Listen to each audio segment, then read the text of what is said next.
Florida land for under $10,000 in 2026. That's not a typo.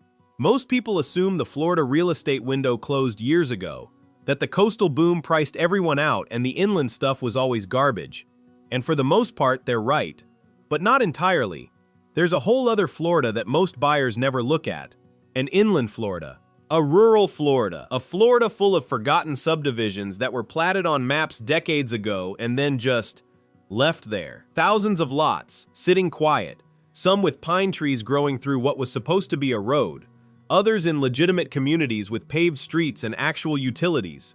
All of them sitting at prices that look like mistakes. In this video, we're going through 12 Florida locations where land is still shockingly cheap in 2026. For each one, we're going to cover why the price is that low, what the actual catch is, and whether there's a real opportunity hiding underneath the bargain sticker. Because here's something nobody leads with. The cheap part is usually just the beginning of the invoice.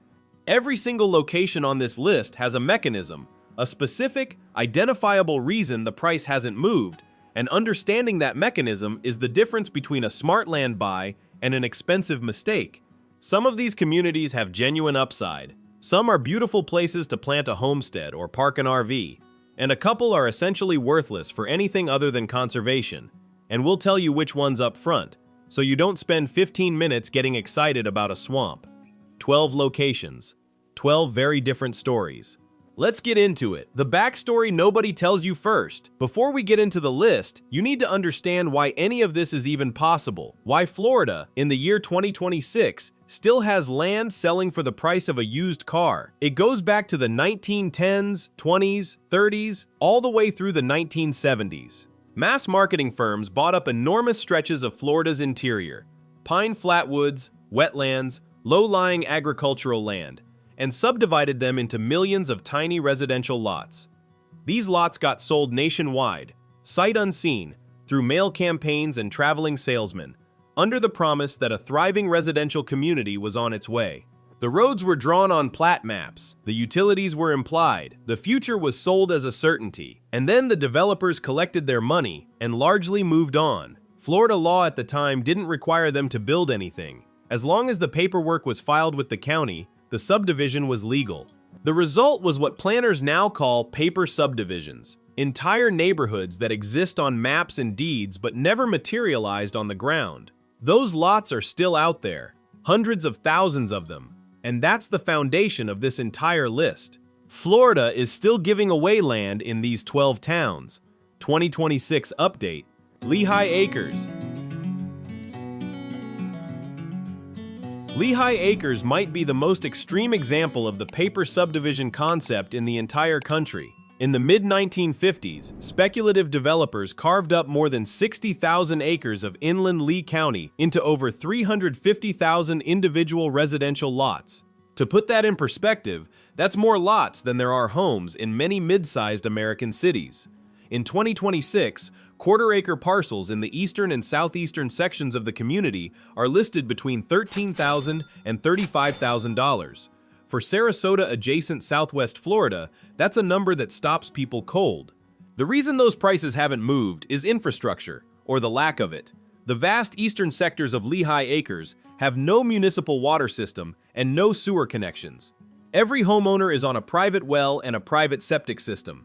That sounds manageable until you look at the soil. The clay layers beneath the surface here can severely limit wastewater filtration, which means a standard septic system often won't pass inspection. Builders frequently end up constructing elevated sand mound systems, specialized septic setups that sit above the natural grade and require imported sand, electric lift pumps, and significantly more permitting. Those can run between $10,000 and $20,000 just for the septic alone. And the well situation isn't much simpler. Parts of the local aquifer drop seasonally, which pushes some homeowners into drilling deep, multi-stage systems. A reliable deep well in this area can cost up to $15,000. The opportunity is real though. Lehigh Acres is close enough to a growing coastal metro that demand isn't zero. For buyers who can navigate the site prep math and have the patience for rural infrastructure, it's one of the few affordable infill markets left in Southwest Florida. Interlachen. Interlachen Lakes Estates, tucked into the rolling sandhills of Putnam County, sits in a different kind of affordability. Lots here, wooded quarter-acre parcels, are listed as low as $6,800. The top of the range barely clears $12,000. This isn't a case of severe environmental restriction or missing infrastructure. It's simpler than that. Very few people want to buy here, so the price reflects that reality. Putnam County is rural, commercially underdeveloped, and far from any major employment center. The land market is quiet and has been for years. The area does have real appeal for a specific type of buyer. The subdivision borders the St. Johns River and the Rodman Reservoir, popular destinations for anglers and outdoor enthusiasts. The county's R2 zoning is unusually flexible, allowing traditional site-built homes, modular structures, and manufactured or mobile homes on the same lots. For buyers who want to place a manufactured home on affordable land without fighting restrictive covenants, Interlachen is one of the cleaner options on this list. The practical catches are access and seasonality. Most roads in Interlachen Lakes Estates are unpaved dirt and clay. During Florida's summer rainy season, those roads can become deeply rutted and difficult to navigate.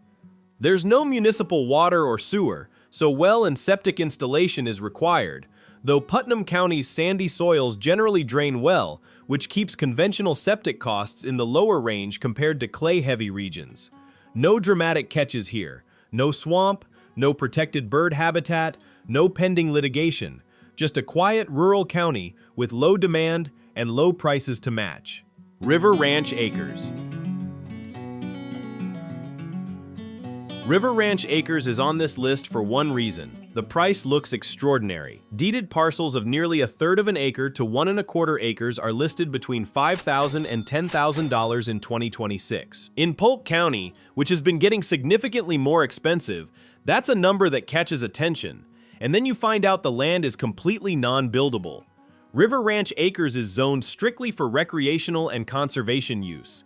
No permanent single-family homes.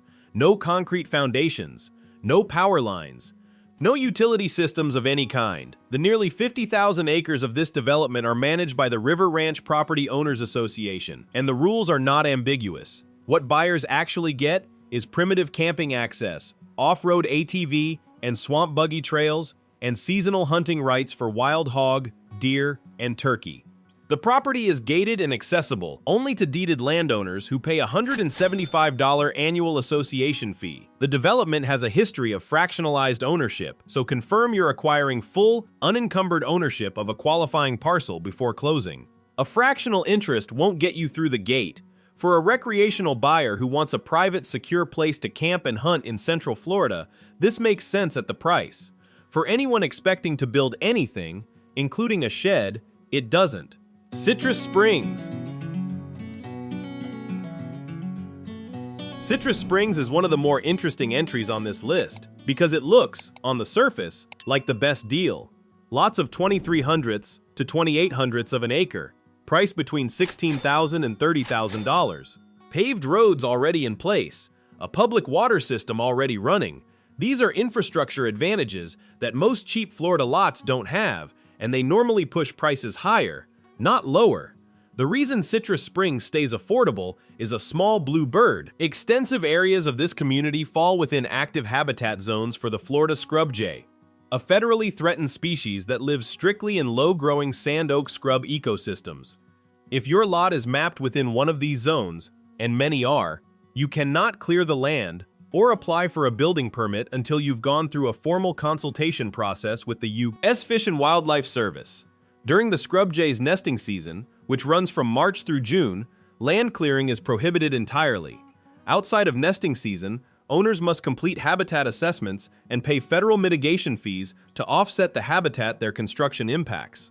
Those fees can add thousands of dollars to the baseline cost of any building project, and that's before the gopher tortoises. Citrus Springs lots frequently contain active burrows from this threatened reptile. If a burrow is found within 25 feet of a proposed building footprint, construction stops. An FWC-certified agent must survey the property, apply for a relocation permit, and physically move each tortoise to an approved off-site location. Depending on how many animals are involved, that process runs between $1,500 and $8,000 per tortoise. There's no municipal sewer either, so a private septic system goes on top of all of that. Citrus Springs has real upside. The infrastructure foundation is there. But buyers need to budget for wildlife compliance as a line item, not a surprise. Northport. Northport is the priciest entry on this list, with wooded interior lots ranging from $22,000 to $60,000.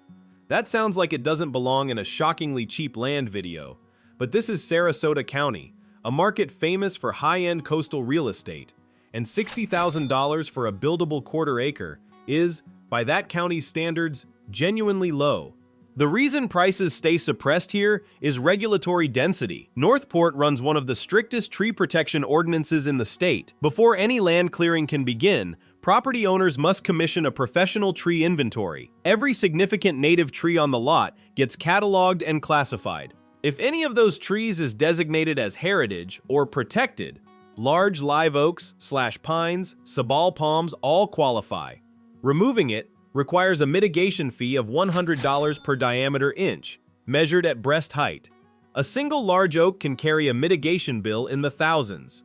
Then, as in Citrus Springs, the gopher tortoise complicates things. Active burrows found within 25 feet of a building footprint trigger the same permitting and relocation process, with the same cost range, $1,500 to $8,000 per animal. Northport's flat terrain also creates a drainage issue. High water tables and seasonal heavy rains leave standing water on many lots after summer storms.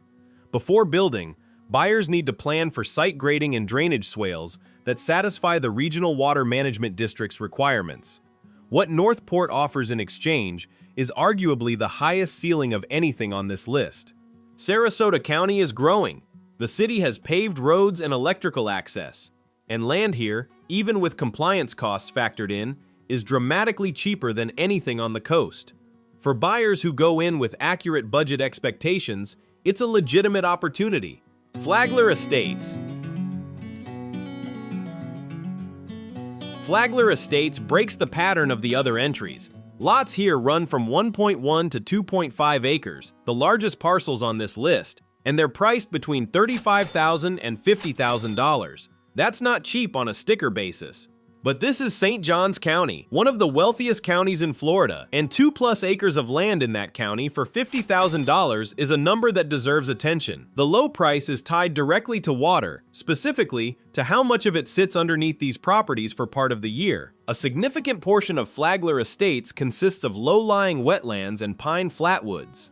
Before the county will issue a building permit, the owner must commission a formal wetland delineation survey to map exactly where the protected wetland boundaries are and how much usable upland acreage actually exists.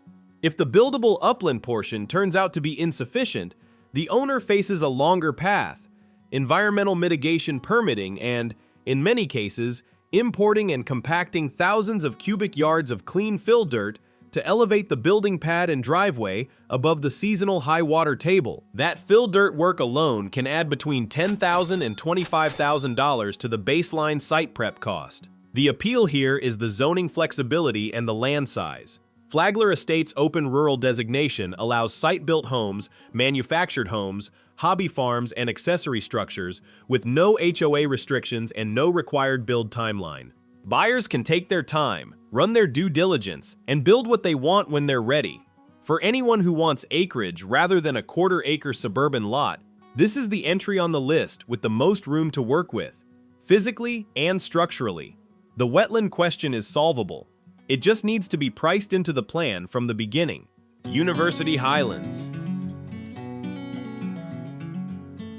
University Highlands is where this list gets brutally honest. Lots here are listed between $5,000 and $19,000. On some auction platforms, you can find them even lower.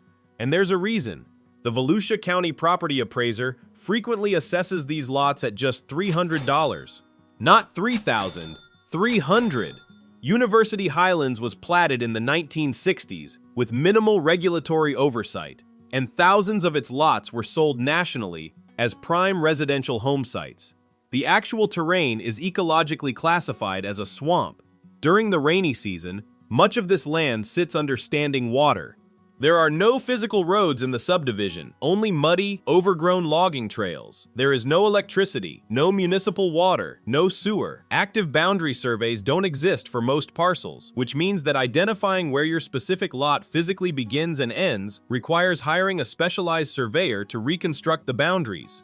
Volusia County's zoning officials rarely issue building permits for these lots. The county's Volusia Forever Conservation Program actively targets University Highlands for public land acquisition, purchasing these fractionalized parcels at minimal cost in order to restore the natural hydrological flow of the basin. There is no genuine residential opportunity here. These lots are functionally unbuildable and should be treated as such. University Highlands appears in search results alongside legitimate cheap land options, and it's important to know the difference. Compass Lake in the hills. The Florida Panhandle doesn't look like Florida, and Compass Lake in the hills is the best proof of that. Rolling hardwood forests, spring-fed lakes, terrain that reads more like the Carolina foothills than the flat, sandy peninsula most people picture. Wooded lots of 1 to 1.25 acres run between $8,900 and $18,000 in 2026. The land itself is legitimately attractive, high and dry, minimal flood risk, genuinely scenic. For acreage with those characteristics in Florida, that price is hard to argue with. The complication is legal. Compass Lake was historically governed by deed restrictions that permitted only site-built single-family homes with a minimum of 1,000 square feet. In response to rising regional housing costs, the Jackson County Board of County Commissioners voted, by a 3-2 margin, to repeal those restrictions, opening the development to manufactured and mobile homes by right. A coalition of existing property owners immediately filed suit to restore the original site-built standards. That litigation is ongoing. Courts have not yet resolved it. This means buyers entering the market right now face genuine uncertainty about what the rules will be on a street-by-street basis by the time they're ready to build. Anyone purchasing land in Compass Lake right now needs to treat the zoning status of their specific parcel as an open question and build that uncertainty into their purchase decision.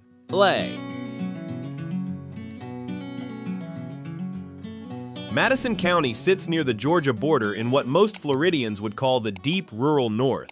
Timber country, river country, agricultural land that's been worked by the same families for generations.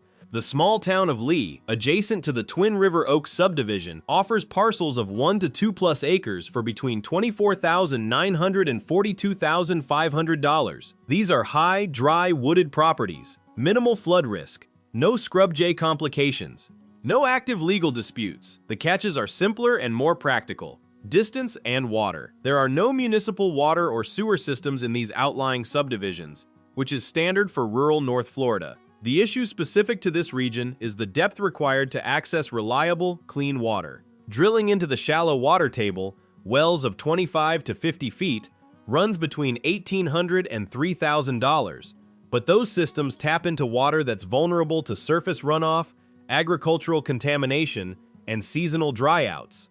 Shallow wells in Madison County carry real risk. A reliable residential well here typically means drilling 150 to 300 feet into the Floridan aquifer. That's the deep, pristine system that supplies much of North Florida's drinking water, but reaching it costs between $5,500 and $15,000, a figure that can represent a significant percentage of the raw land price.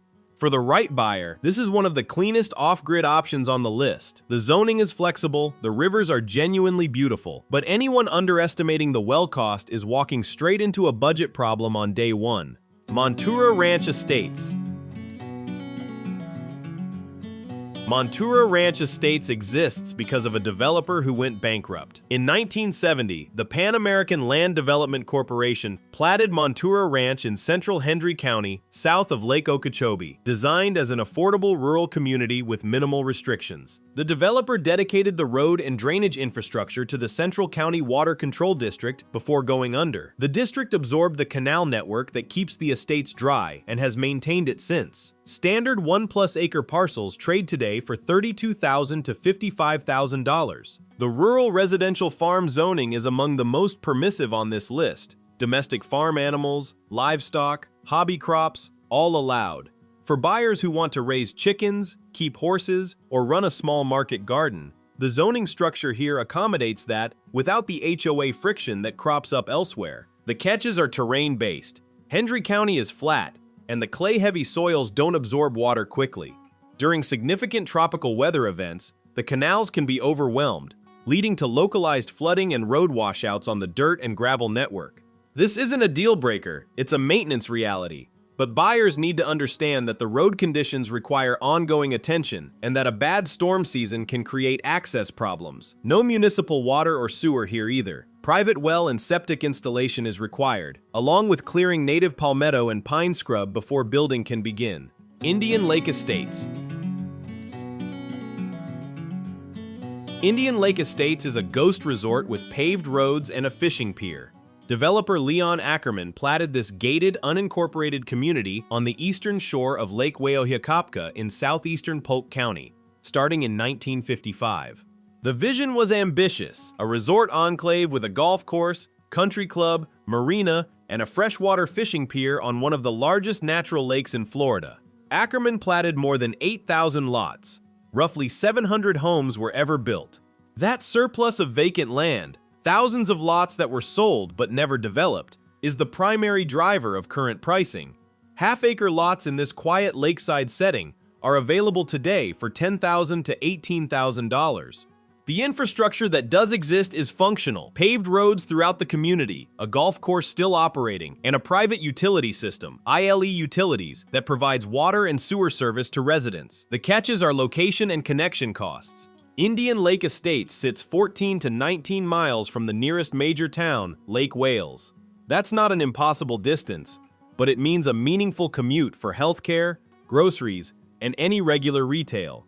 For a retirement buyer who is largely self-sufficient and values the lake setting, that's a manageable trade-off.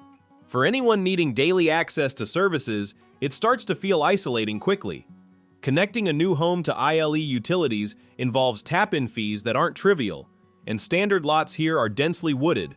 Professional clearing is required before construction can begin.